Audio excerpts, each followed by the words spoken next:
Hello, students. Welcome you all on the YouTube channel of City Public School. I'm your English teacher Abhishek Tiwari. I'm explaining you the lesson Footprints Without Feet, in which I'm talking about Dr. Griffin and his invisible experiments. Last time हम लोगों ने देखा कैसे Mrs hall के यहाँ laws में ठहरने के लिए आता है और आने के बाद ही पहले ही रात में उसने जो है वहाँ के क्लर्जी मैन के घर में जो है चोरी कर देता है, वहाँ से पैसा चुराता है। ठीक है, उसके बाद अगले ही दिन जो है मिसेस हॉल के साथ भी एक घटना घटी जब वो पाती हैं कि उसका रूम सुबह सुबह खुला होता है। वो अपने हस्बैंड के साथ उस कमरे में जाती हैं देखने के लिए कि एक्चुअली वो क्या है, कैसे रहता है। तो बाकी चीज़ों से उसको कुछ और भी चीज़ें दिखने के लिए तभी अचानक से उसके साथ एक दुर्घटना घटती है। वो एक्सीडेंट क्या होता है वो हम लोग पढ़ने चल रहे हैं। ठीक है students, so let us begin it now from here. All of a sudden Mrs Hall heard a sniff close to her ear. अचानक से ही मिसेस हॉल ने एक उसने अपने पास में ही कोई स्निफ मतलब सुगंध होती है, सूंघा या उसको महक सी महसूस हुई। ठीक है, टू हर ईयर, अपने कान के पास ही उसे कुछ ऐसे महसूस सा हुआ। अ मोमेंट लेटर, एक क्षण के बाद ही, the hat on the bedpost पे रखी हुई हैट जो होती है लिफ्ट अप, वो ऊपर उठ जाती है and dashed itself into her face, और उसके बाद तेज़ी से भागते हुए हवा में वो उसके चेहरे की तरफ आती है। Then the bedroom chair became alive, और तभी जो है जो बेडरूम चेयर होता है वो अलाइव हो जाता है, वो जीवित हो उठता है। ठीक है, जिससे बेडरूम के चेयर में जो है जान आ जाती है। तभी स्प्रिंगिंग इनटू द एयर, हवा में ऊपर उठती है। It charge straight at her, और और उसके ऊपर जो है स्ट्रेट उसके ऊपर चार्ज करती है, मतलब कि उसके ऊपर धवा बोल देती है वो चेयर। लेग्स फॉरमोस्ट, उसके पैर आगे की ओर भागते हैं। As she and her husband turned away in terror, वो और उसका पति दोनों ही डर के मारे जो है वहाँ से, डर के वजह से, खौफ की वजह से वहाँ से भागते हैं। The extraordinary chair pushed them both out of the room, जो असाधारण कुर्सी होती है वो ढकेल करके इन दोनों को कमरे से बाहर कर देती है। And then appear to slam the lock the door after them, और उनके निकलने के बाद ऐसा लगता है जैसे सीढ़ी ही, जैसे वो चेयर ही जो है दरवाजे को जोर आवाज़ करके बंद करती है। ठीक है, उसको लॉक कर देती है अंदर से।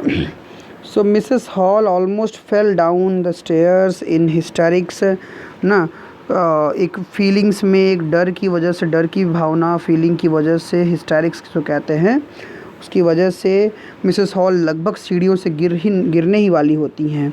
शी वॉज कन्विंस्ड दैट, उन्हें यह विश्वास हो गया, the room was haunted by spirits, उन्हें यह विश्वास हो गया कि कमरा जो है हॉन्टेड बाई स्पिरिट्स, मतलब इस कमरे पे जो है कहीं ना कहीं आत्माओं का जो है भूतिया हो गया है, आत्माओं के द्वारा ये भूतिया हो चुका है ना। हॉन्टेड मतलब भूतिया कहते हैं, बाई स्पिरिट्स मतलब कि कमरा जो है ये आत्माओं का इस पर पूरा शिकार हो गया है ये।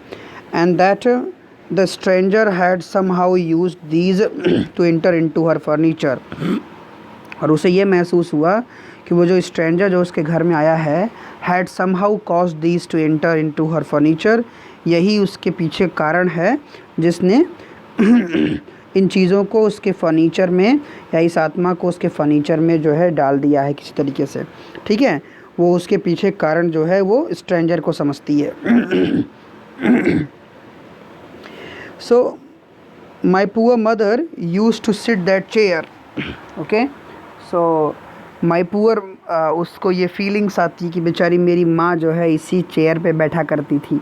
शी मोन्ड, वो कराहती है, आहें भरती है, रिग्रेट करती है, to think it should rise up against me now, और यह सोच करके उसे और दुख होता है कि यही चेयर आज जो है उसके खिलाफ ना खड़ी हो, मतलब होनी चाहिए थी क्या, इस तरह से कि to think should rise up, कि ये चेयर कहीं उसको ये सोच करके लगता है कि ये चेयर उठ करके जो है उसी के खिलाफ आज अटैक करने के लिए आ गई थी, कभी इसकी माँ इसी पे बैठा करती थी।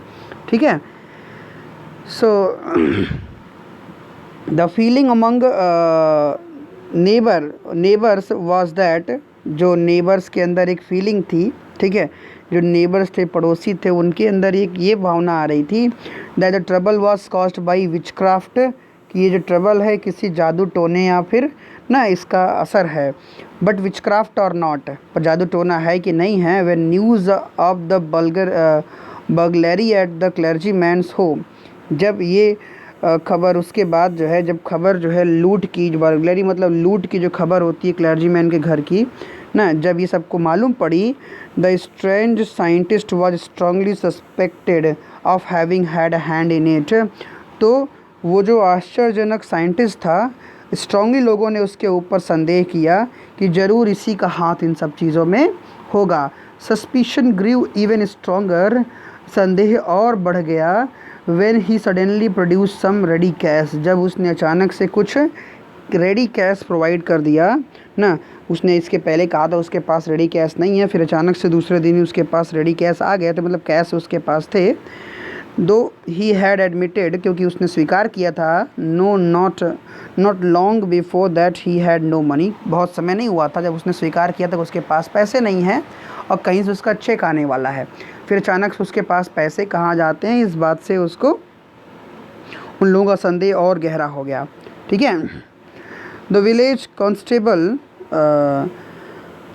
Constable was secretly sent for, secretary मतलब चुप करके जो है विलेज के कांस्टेबल को जो है भेजा गया, instead of waiting for the constable, और फिर कांस्टेबल का इंतज़ार करने के बजाय Mrs Hall went to the scientist, Mrs Hall जो है वो साइंटिस्ट के पास गई, who had somehow mysteriously appeared from his empty bedroom, ठीक है, जो अपने खाली बेडरूम से बहुत रहस्यमयी तरीके से सामने दिखाई पड़ा, ठीक है, बहुत रहस्यमयी तरीके से वो आदमी अपने खाली कमरे से अचानक से सामने आ गया ना।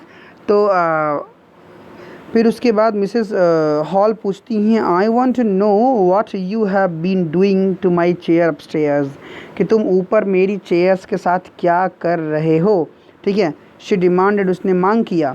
And I want to know how it is you came out of an empty room, ठीक है, और कैसे तुम एक खाली कमरे में अचानक से प्रकट हो गए, आ गए। How you entered lock room, और एक बंद कमरे में तुम कैसे अंदर प्रवेश कर गए, ठीक है। तो इस तरीके से उसने जो है उसके ऊपर संदेह किया, उसको उससे कई क्वेश्चन पूछ डाले। After it the scientist was always quick tempered, जो साइंटिस्ट था वो हमेशा से जो है क्विक टेम्पर्ड था, मतलब उसे गुस्सा बहुत जल्दी आया करता था, ठीक है, क्विक टेम्पर्ड कहते हैं जल्दी से गुस्सा आना। नाउ ही बिकेम फ्यूरियस, अब वो गुस्सा हो गया, आग बबूला हो गया। You don't understand who and what I am, तुम नहीं समझते कि मैं कौन हूँ, ठीक है, और मैं क्या हूँ। ही शाउटेड, वो चिल्लाया, ओके, वेरी वेल, बहुत अच्छा है, आई विल शो यू, उसने कहा ठीक है, मैं अब तुम लोगों को दिखाऊंगा मैं कौन हूँ। Suddenly he threw of bandages, अचानक से उसने अपने चेहरे के सारे बैंडेज हटाना शुरू किया। विस्कर्स, मूछें, स्पेकल्स, चश्मा, एंड इवन नोज, और जो फॉल्स नोज उसने लगा रखा था उसको भी उसने निकाला। It took him only a minute to do this, उसको ऐसा करने में केवल 1 मिनट लगा, ठीक है। The horrified people in the bar found himself staring at the headless man, और जो डरे हुए लोग थे वो अपने आप को पाते हैं ना, staring at the headless man, कि उनको बिना सिर वाला आदमी घूर रहा है, उसको देखते हुए वो पाते हैं कि एक आदमी बिना सिर वाला उनको घूर रहा है। So Mr Jaffers the constable now arrived, तब तक मिस्टर जेफर्स जो कांस्टेबल थे वो आ चुके थे, and was quite surprise to find that, और बहुत सरप्राइज हुए यह पा करके, that he had to arrest a man, कि उनको एक ऐसे आदमी को अरेस्ट करना था विदाउट अ हेड, जिसका सिर ही नहीं था, ठीक है, जिसका हेड ही नहीं था। But Jeffers was not easily prevented from doing his duty, लेकिन जेफर जो था वो आसानी से मना भी नहीं करता था अपनी ड्यूटी को करने से, अपनी जॉब करने से वो आसानी से मना भी नहीं करता था। So if a magistrate warrant और warrant ordered a person's arrest, अगर एक मजिस्ट्रेट का वारंट हुआ है, ऑर्डर हुआ है कि एक व्यक्ति को अरेस्ट करना है, then that person had to be arrested, तो वो व्यक्ति जो है उसे गिरफ्तार होना ही था, विथ और विदाउट हिज हेड, चाहे उसका सिर हो चाहे सिर ना हो। ठीक है, सो इस तरीके से जो है उसने कहा। So after that there followed a remarkable scene, उसके बाद एक बहुत ही आश्चर्यजनक, एक सराहनीय जो है सीन देखने को मिला। As the policeman tried to get hold of a man, जब पुलिसमैन ने उस आदमी को पकड़ने का प्रयास किया, who was becoming more and more invisible, जो धीरे धीरे और ज़्यादा इनविजिबल होता जा रहा था। As he threw off one garment after another, क्योंकि वो एक के बाद दूसरा कपड़ा निकाले अपना जा रहा था। Finally a shirt flew into the air, और लास्ट में उसने एक जो है अपनी शर्ट उड़ा कर हवा में उड़ाल दी। And the constable found himself struggling with someone who could not see at all. ठीक है, और जो कांस्टेबल होता है वो अपने आप को पाता है, ठीक है, कि वो संघर्ष कर रहा है न विथ समवन, ऐसे किसी व्यक्ति के साथ में, he could not see at all, जो खुद से दिख भी नहीं सकता था। some people tried to help him, कुछ और लोगों ने भी उसकी मदद करनी चाहिए, but found themselves hit by blows and seemed to come from nowhere ना, but found themselves, लेकिन उन्होंने अपने आप को पाया, hit by blows that ना, उन्होंने खुद को पाया कि वो hit by blows ना, that कि वो जो लोग हेल्प करने गए उन सब को blows मतलब कि मुक्के से ना हिट किया गया, उसने इनविजिबली जो है उन सब को हाथ से मारा। Seem to come from nowhere, कोई नहीं जान पा रहा था कहाँ से थप्पड़ और मुक्के आ रहे थे, लेकिन लोगों को पंच लग रहे थे, तो लोगों ने ऐसा महसूस किया कि उनको जो है उस हेल्प करने के दौरान वो इनविजिबल मैन चोरी से उनको पंच कर रहा था, उनको पीट रहा था।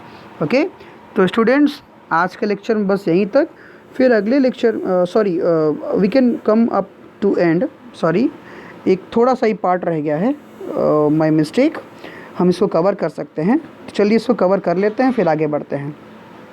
Okay, so in the end, अंत में क्या हुआ, in the end Jeffers was knocked unconscious, last में जेफर जो है वो बेचारा क्या हुआ कि अनकॉन्शियस होकर के, अचेत होकर के धरती पे गिर पड़ा।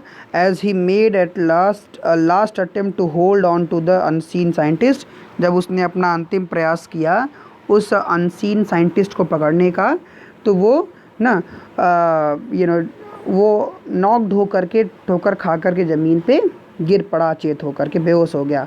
देयर वर नर्वस ना, वहाँ पे नर्वसनेस थी, मतलब सभी के सभी जो है नर्वस थे। Excited cries of hold him, और बस चिल्ला रहे थे एक्साइटमेंट में, पकड़ो पकड़ो उसे पकड़ो। But this was easier said then done, लेकिन यह कहना आसान था, करना नहीं ना, ये कहना आसान था, करना नहीं, क्योंकि वो सभी लोग चिल्ला रहे थे एक ऐसे व्यक्ति को पकड़ने के लिए जो इनविजिबल था, जो दिखाई नहीं पड़ रहा था। ठीक है, Griffin had shaken himself free, Griffin ने खुद को फ्री कर लिया ना, उसने अपने आप को फ्री कर चुका था वो। And no one knew where to lay hands on him, और कोई भी नहीं जानता था कि अंधेरे में कहाँ तीर चलाया जाए, मतलब कि कहाँ उसे पकड़ा जाए, क्योंकि वो इनविजिबल था तो वो दिखाई नहीं पड़ रहा था, और इसी बहाने वो वहाँ से भाग गया। So this is the story of H.G. Wells. Okay students, hope you like this video. आपको कैसा लगा इसके वीडियो जो है इन्फॉर्म ज़रूर कीजिए, कमेंट कीजिए, और ये टॉक अबाउट 8 क्वेश्चंस जो हैं ये आप इसके प्रैक्टिस करेंगे। Okay, this is what about, thank you, have a good day. और इसके अलावा ये थिंक अबाउट इट भी आप कर लेंगे। That is what all, thank you.